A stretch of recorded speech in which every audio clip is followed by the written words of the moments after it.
Selamat siang pada Ibu dan teman-teman. Kami dari kelompok 6 ingin mempresentasikan proyek kami yaitu Student Performance Data Analysis dari mata kuliah Fundamental Big Data. Adapun anggota kelompok kami terdapat 7 orang, yaitu pertama Samuel, Kevin Amalo, Lia Damayana, Aditya Julpi, Rangga Pareja, Android, Kristianto Sinaga, Ilvan Yohanes Gultom. Next. Adapun penemuan masalah, sebagaimana kita tahu, pendidikan adalah fondasi penting dalam membentuk kualitas manusia. Namun dalam pelaksanaannya kita masih menemukan ketimpangan dalam performa akademik siswa. Tidak semua siswa menunjukkan perkembangan yang sama, sebagian mengalami peningkatan, sementara sebagian lainnya justru mengalami penurunan tanpa terdeteksi lebih awal.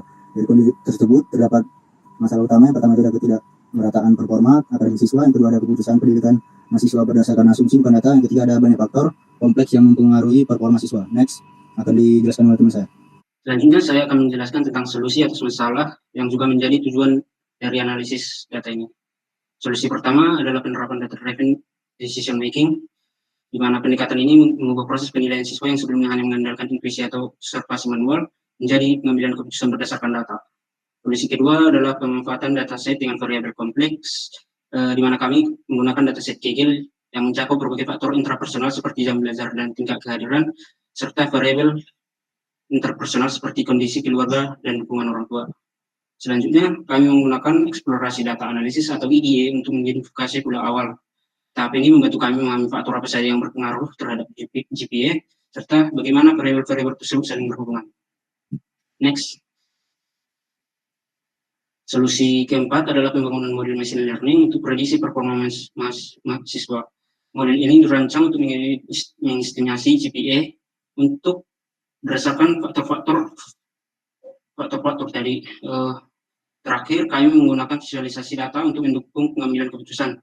Visualisasi berupa grafik korelasi, distribusi, dan hubungan antar faktor memberikan pemahaman yang lebih mudah bagi orang yang akan mengambil tindakan seperti bidang tenaga pendidik.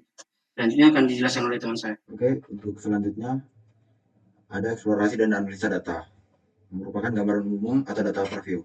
Dataset yang kami miliki berupa dataset student performance dengan dimensi data yang ada sebanyak 400.000 sampel data siswa dan jumlah fitur 81.000. Targetnya itu untuk mencari nilai akhir atau GPA siswa.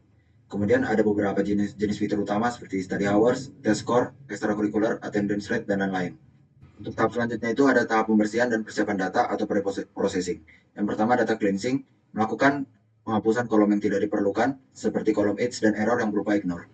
Kemudian melakukan penyatuan format atau melakukan encoding untuk mengubah variabel kategorikal binar itu mengambil dari kolom yang kategorikal yang bertipe data objek.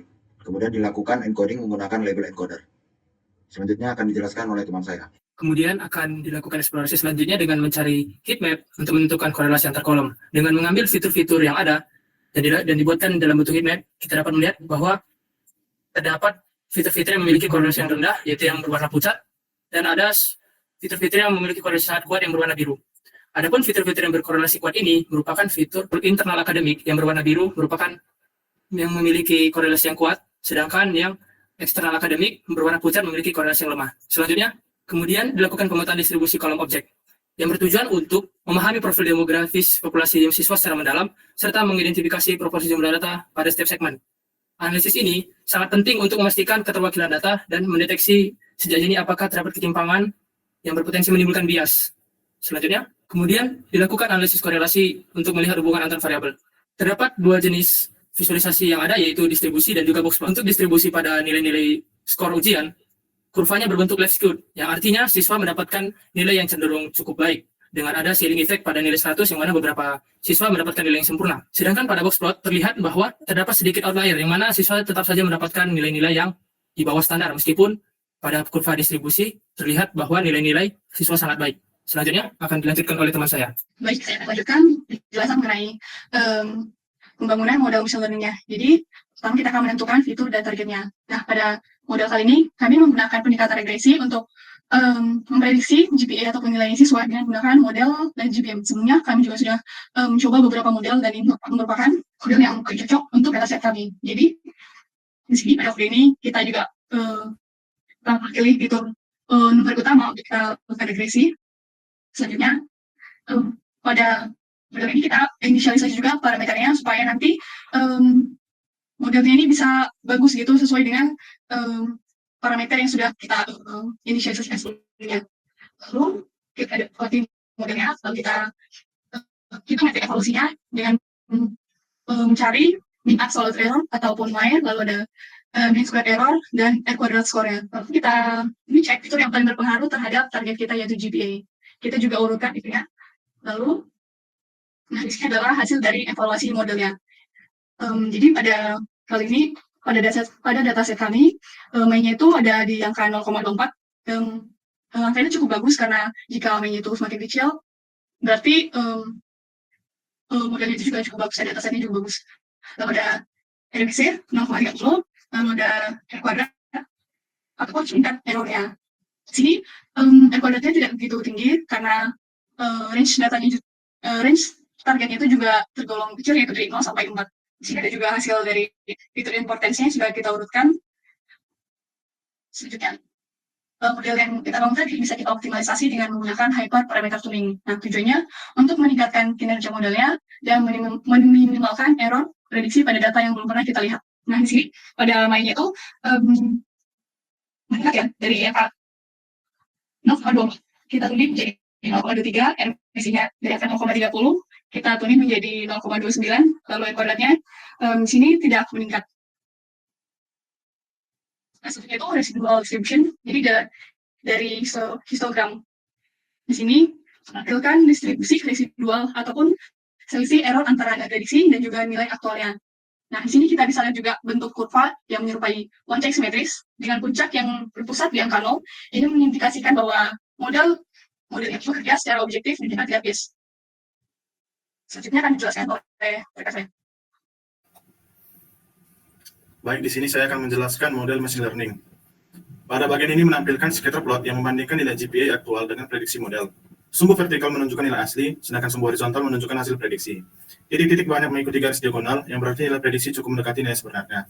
Pola ini menunjukkan bahwa model memiliki akurasi prediksi yang baik dan dapat diandalkan. Prediksi data. Bagian ini menampilkan hasil simulasi prediksi dalam bentuk tabel dengan berbagai fitur input seperti nilai mata pelajaran, kehadiran, jam belajar, hingga dukungan orang tua.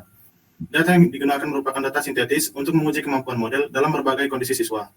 Dari tabel dapat terlihat bahwa model mampu menghasilkan nilai GPA prediksi dengan baik, sehingga dapat menjadi dasar penerapan pada data nyata nantinya. Kemudian di sini akan menampilkan prediksi GPA untuk 20 siswa. Bagian ini menampilkan grafik prediksi GPA untuk 20 siswa sebagai contoh penerapan model secara individual. Setiap titik pada garis menunjukkan hasil prediksi untuk satu siswa, dan pola grafik terlihat stabil serta konsisten. Visualisasi ini memberi gambaran jelas mengenai kinerja model dalam memprediksi GPA per siswa dan menunjukkan potensi penggunaan model dalam evaluasi individu. Selanjutnya akan dijelaskan oleh teman saya. Selanjutnya saya akan menjelaskan tentang visualisasi data hasil dari analisis. Yang pertama itu visualisasi data fitur versus GPA. Scatter plot ini menunjukkan pola hubungan antara variabel-variabel utama dengan GPA, seperti attendance rate, study hours, serta skor tes pada matematika dan lainnya. Terlihat bahwa seluruh variabel memiliki kecenderungan positif terhadap GPA, yang dimana nilai yang lebih tinggi pada setiap variabel diikuti oleh peningkatan performa akademik atau GPA. Sebaran titik yang membentuk pola naik menandakan bahwa faktor akademik dan kebiasaan belajar menjadi kontribusi yang konsisten terhadap pencapaian GPA. Selanjutnya untuk visualisasi data fitur importance, di mana diagram ini menampilkan urutan pengaruh setiap variabel dalam memprediksi GPA menggunakan model LED GPM.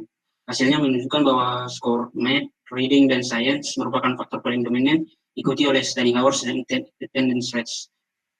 Faktor-faktor non-akademik seperti free time dan go out memiliki kontribusi relatif kecil terhadap prediksi model. Informasi ini sangat penting bagi pengambil keputusan karena secara jelas mengarahkan fokus intervensi pada aspek-aspek yang memiliki dampak paling besar terhadap hasil belajar siswa. Baik, adapun wawasan, terdapat 4 pendekatan solusi Big Data Analytics. Yang pertama itu ada berdasarkan feature important, variabel akademik masa lalu seperti test score, math ataupun reading atau grade sebelumnya memiliki bobot tertinggi dalam memprediksi GPA akhir.